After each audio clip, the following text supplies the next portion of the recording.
열린라디오 YTN 미디어 비평. 오늘은 유현재 서강대학교 신문방송학과 교수와 전화로 만나봅니다. 교수님 안녕하세요.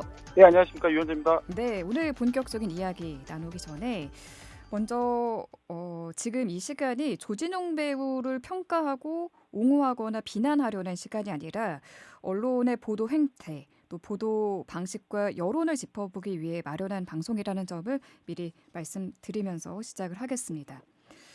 한 주간 조진웅 배우의 소년범 전력 이슈 보도가 정말 뜨거웠습니다. 디스패치에서 12월 5일 첫 보도를 냈고요. 그 뒤 일주일 만에 1,000건에 가까운 보도가 쏟아져 나왔는데, 자, 언론의 반응 먼저 어떻게 보셨나요? 예, 저도 뭐 체크를 한번 해봤는데요. 아마 12월 5일 날 디스패치가 먼저 그 보도를 했잖아요. 그런 다음에 보도가 얼마나 나왔을까 그래서 한 6일 정도 뭐 경과했을 때 한번 그 빅하인즈라고 있습니다. 한국언론진흥재단에서 제공하는 빅데이터 서비스인데 거기서 그 조진웅 배우 이름으로 이렇게 검색을 해보니까 800건이 좀 넘었던 것 같아요. 그런 다음에 이제 계속 양산돼서 뭐 1,000개도 넘고 지금도 아마 훨씬 더 많을 텐데 네. 약간 그런 생각이 들었습니다. 아, 이게 또 시작됐구나라는 생각이 좀 들어서 음, 특히나 연예인과 관련된 뉴스는 이게 비이성적으로 나오는 경우가 굉장히 좀 많은 것 같아요. 그래서 네. 가십이라 그럴 수도 있고 그 사안에서 사실 그 본질을 좀 다룰 수 있는 어떤 사안들 좀 많이 있지 않습니까? 근데 그거보다는 그냥 캐주얼하게 그냥 소화하고 또 소비하고 막 그런 보도들이 너무나 많이 양산되고, 그리고 그 보도들 자세히 보시면 사실 내용은 똑같은데 그냥 그 썸네일이라든가 뭐 헤드라인만 살짝살짝 바꿔서 음, 계속해서 뭔가 양산하는 그런 보도들이 많거든요. 그러니까 네. 그런 모습 보면서 아, 이게 우리가 갖고 있는 언론의 현주소 그런 모습이 또 이렇게 보여서 언론 공부한 사람으로서 조금 찝찝함을 느끼고 있었습니다. 그렇군요. 지금 언론이며 온라인이며 조진웅 씨를 몰아붙이는 분위기가 조금은 과하다 이런 지적도 나오고 있는데 예, 예. 지나치게 집중된 비난 여론에 대해서는 어떻게 보시나요?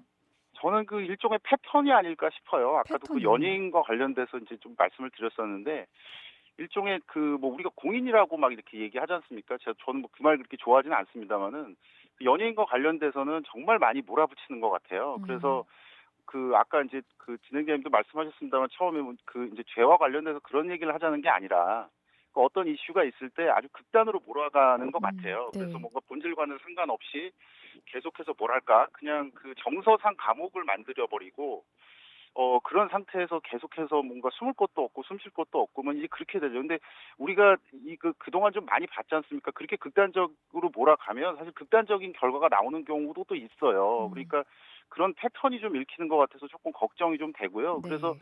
뭔가 시시비비를 따지는 거야 좋죠. 근데 그거 말고 그 이외에 아예 얘기를 굉장히 선정적으로 혹은 뭐 이렇게 경바식으로 보도를 한다는 것은 그 당사자에게 굉장히 큰 어떤 이런저런 충격이 아마 있을 겁니다. 그리고 공식적으로 또 은퇴를 선언하셨잖아요. 그런데 그 이후에도 뭔가 얘기가 다 이렇게 하는 거 보면 예전에 뭔가 그 연예인과 관련돼서 좋지 않았던 일들이 자꾸만 떠올라서 개인적으로 그런 것들이 좀 걱정되는 순간이다라고 말씀을 드릴 수가 있겠습니다. 그렇군요.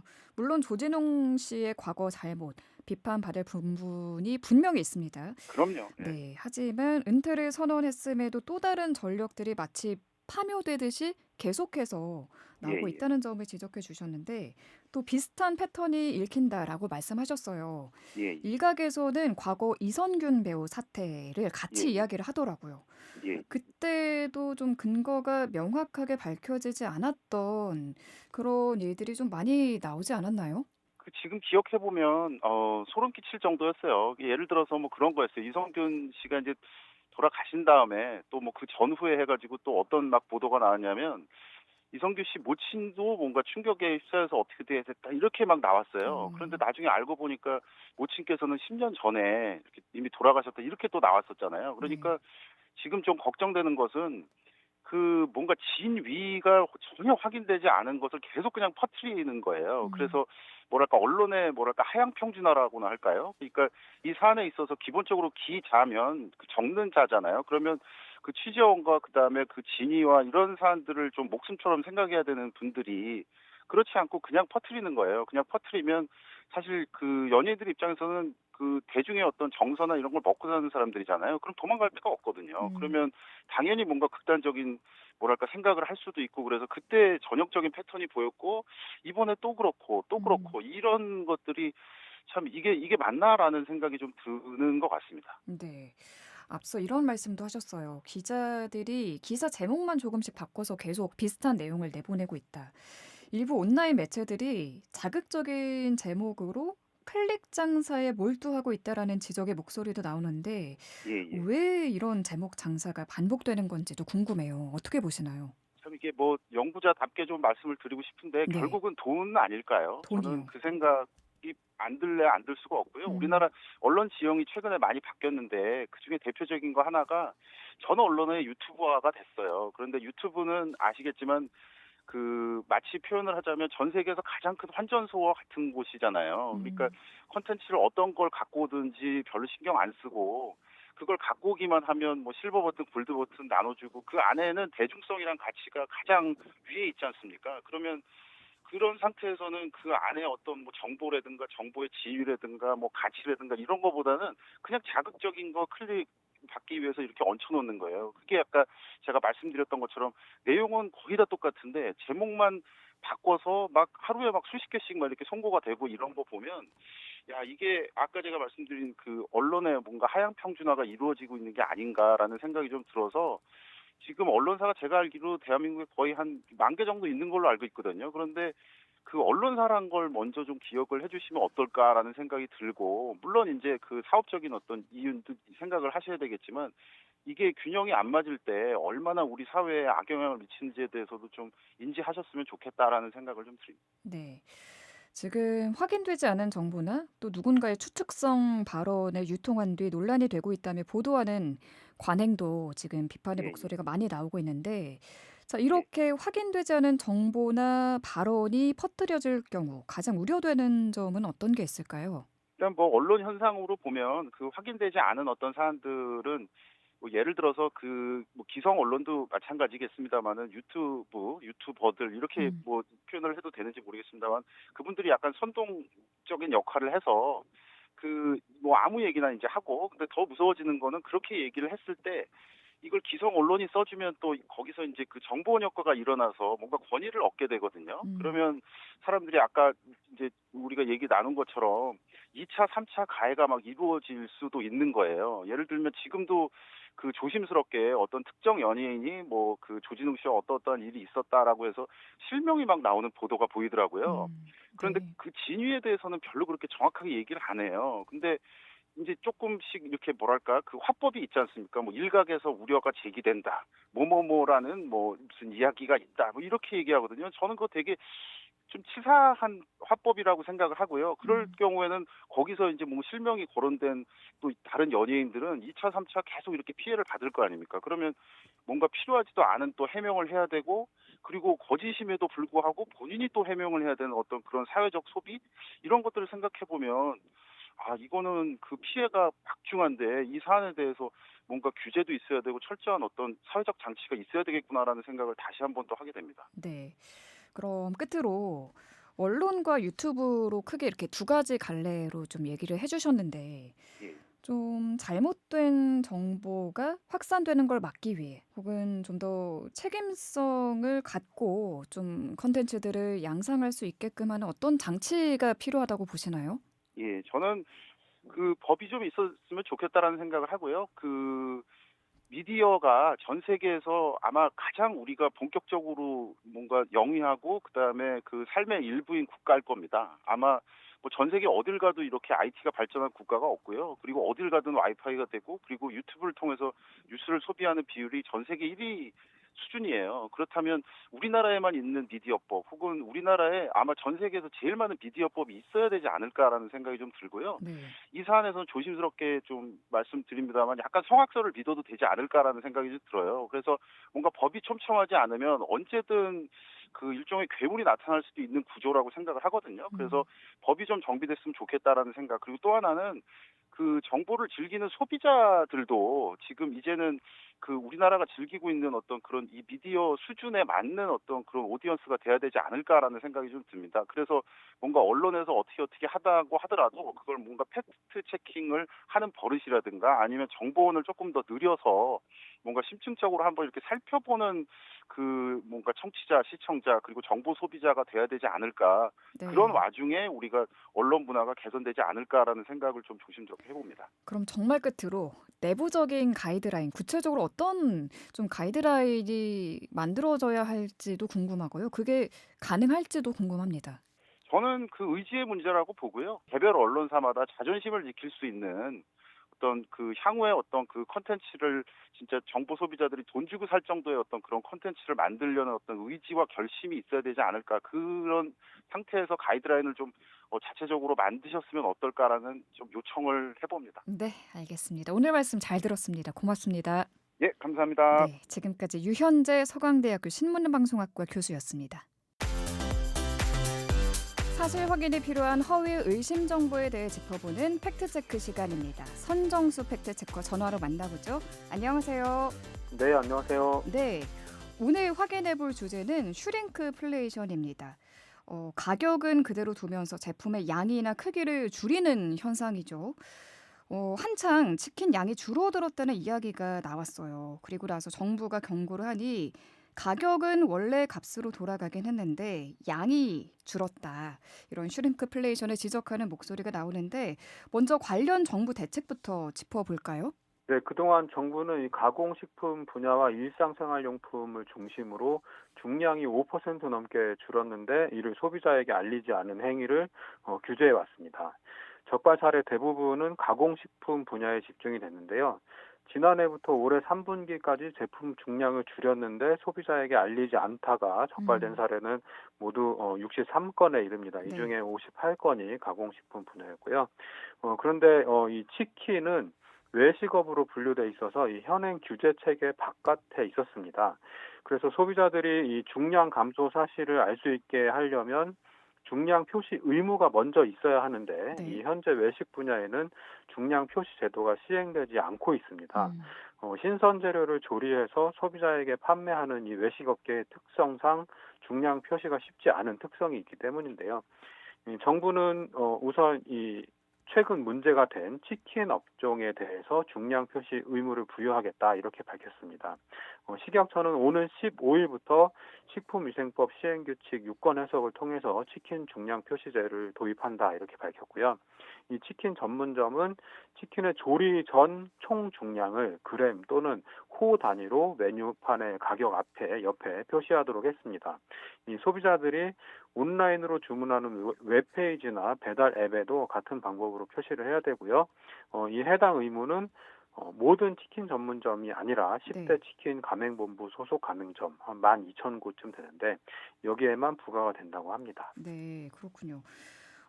가격은 그대로인데 치킨 양은 줄었다는 소비자 불만이 나오다 보니 결국 제도 변화로 이어진 건데요. 구체적으로 어떤 일이 있었는지 좀 짚어주실까요? 네, 우리나라는 이 전체 닭고기 공급량의 20% 정도를 브라질에서 수입을 하고 있습니다. 그런데 지난 5월에 브라질 한 지역에서 고병원성 조류 인플루엔자 AI가 발생하면서 브라질산 닭고기 전체에 대해서 수입 금지 조치가 내려졌습니다. 이후에 닭고기 가격이 들썩였는데요. 정부는 한 달 뒤에 조류 인플루엔자가 발병하지 않은 브라질 내 다른 지역의 닭고기 수입을 재개했습니다. 네. 그런데 이 와중에 치킨 프랜차이즈들이 가격을 올렸는데요. 교촌 치킨은 이 닭 다리살만 쓰던 순살 치킨 메뉴에 닭가슴살을 섞고 중량을 줄여서 굉장히 비판을 많이 받고 있었습니다. 음, 그러자 소비자 반발이 심해졌고요. 국정감사장에 교촌치킨 대표가 불려 나와서 질타를 당하고 대통령실에서도 치킨 꼼수 가격 인상에 대한 지적이 나왔죠. 그러자 2개월 만에 중량과 원재료 그리고 조리 방법을 원상복구하는 일이 있었습니다. 네. 원재료도 그러니까 바뀌고 양도 줄었고 그런데 네, 가격은 오르지 않았으니 꼼수 가격 인상이다. 뭐 이런 네. 불만이 나왔던 건데 사실 재료비가 오르고 인건비가 오르면 제품값도 당연히 오를 수밖에 없는 측면이 있지 않습니까? 네, 그렇습니다. 뭐 치킨 사업 하시는 분들도 땅 파서 장사를 하는 건 아니니까요. 물가 상승에 따른 제품 가격 상승은 뭐 어느 정도 자연스러운 일이라고 볼 수 있습니다. 그런데 이 가격을 올리면 소비자들이 민감하게 반응을 하죠. 소비가 네. 위축되고 정부 규제가 들어오니까 이 가격을 올리는 대신에 제품 양을 줄여서 실질적으로 가격 상승 효과를 노리는 건데요. 음. 뭐 이것까지도 이해를 할 수 있는데 소비자 입장에서는 별다른 정보 없이 예전에 먹던 이 순살 치킨을 시켜서 먹었는데 갑자기 양이 티나게 줄어들었다 이렇게 느껴진다면 뭐 같은 돈 내고 사 먹는 건데 왜 이렇게 양이 줄었지? 굉장히 기분이 나쁠 거란 말이죠. 이건 소비자의 선택권을 제약하는 것이고 일종의 기만이라고 할 수 있죠. 우리는 가격을 올리는 대신에 중량을 줄입니다. 뭐 이렇게 음. 판매자들이 눈에 띄는 곳에 고지를 해야지 뭐 이 주문할 때 쓰는 앱이라든지 네. 매장에서 주문할 때 메뉴판에 크게 써놓는다든지 해서 이 소비자가 충분히 정보를 제공받은 상태에서 결정할 수 있도록 조치를 취해야 하는 게 맞는 거죠. 네. 말씀처럼 기만으로 느껴진다는 게 맞는 것 같아요. 네. 쭉 치킨 이야기를 해 봤는데 그동안 치킨 외에 슈링크플레이션으로 적발된 사례가 있다면 소개를 해 주실까요? 네, 소비자원이 지난해 분기별로 슈링크플레이션 실태를 조사한 결과가 나와 있는데요. 네. 이 제조사들은 갖은 이유를 대면서 이 용량 줄이기를 합리화합니다. 이 주요 적발 사례를 살펴보면 보관 기간이 비교적 길고 일회 사용량이 적은 아로니아 분말 제품이 있었는데요. 이 과일, 블루베리 같은 작은 과일 열매죠. 이 용량을 줄이면서 25%나 줄이면서 이렇게 밝히고 있었습니다. 용기 사이즈를 조정해 산패율을 낮췄어요. 더 귀여워진 새로운 용기를 만나보세요. 이렇게 어. 적어놨습니다. 이 네. 정작 제품 용량이 줄었다는 내용은 알리지 않았고요. 용량을 줄인 게 제품 보존에 더 유리한 것처럼 소비자를 호도하는 내용의 광고 문구가 문제가 됐습니다. 네. 그리고 이 초콜릿 제품의 경우에는 제품 중량을 14% 줄여놓고 원재료 시세 급상승을 탓하면서 가격 인상 대신 일부 품목 중량 조정을 선택했습니다. 이렇게 밝혔습니다. 음. 이 관련 고시에 따르면 상품 용량 등이 변경되는 경우에 변경 전 사항과 변경 이후 사항을 소비자에게 알리도록 되어 있는데 지키지 않은 겁니다. 그렇군요. 그러면 이제 앞으로 정부 대책이 시행이 되면 중량을 표시한다거나 하는 제도가 시행이 되면 음식 중량으로 장난치는 일이 줄어들까요? 이번 정부 대책은 이 치킨 프랜차이즈 소속 가맹점 수 기준으로 상위 10개 업체들에 대해서 적용이 됩니다. 뭐 네. 많이 찾으시는 BHC, BBQ, 교촌치킨, 처갓집 양념치킨, 굽네치킨, 페리카나, 네네치킨, 멕시카나 치킨, 지코바 치킨, 호식이 2마리 치킨 이렇게가 10개 업체에 들어가는데요. 음.